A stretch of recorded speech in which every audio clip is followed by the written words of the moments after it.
Bonjour à tous, en vedette les concepts Volkswagen ID Rooms et Audi AIMI. On parle aussi du Volvo XC40 pour finir sport avec de la Formule 1 en Chine et de la Formule I à Rome.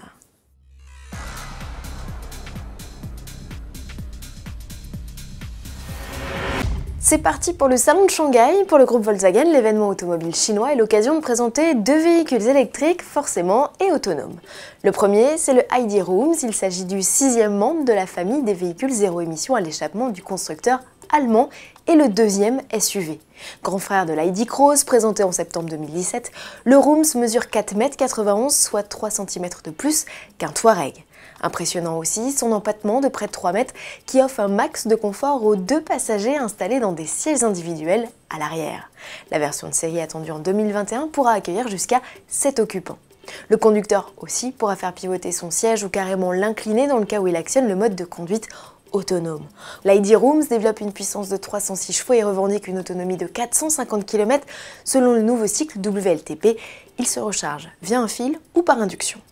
Après Seat et Volkswagen, au tour d'Audi de lancer sa compacte électrique, son petit nom AIMI, cousine technique des L-Born et ID Neo, elle se rapproche esthétiquement du concept Icon berline grand luxe révélé fin 2017. Grâce à l'implantation des batteries dans le plancher, la nouveauté Audi sait recevoir. Aussi longue qu'une A3, elle profite d'un empattement 14 cm plus important. À bord, le constructeur a installé une banquette 2 places à l'arrière et 2 sièges plus conventionnels à l'avant. Le conducteur, au même titre que les passagers, aura la possibilité de se prélasser en actionnant le mode de conduite autonome.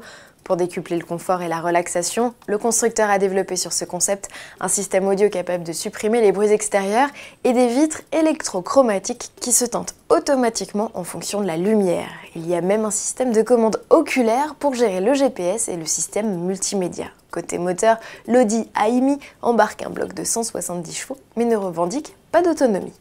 Et puisqu'il est question de la Chine, un petit mot pour évoquer le cas XC40. Le SUV compact Volvo est désormais assemblé dans l'usine Geely de Lucao à l'est du pays, une délocalisation que le constructeur explique par un fort engouement du modèle.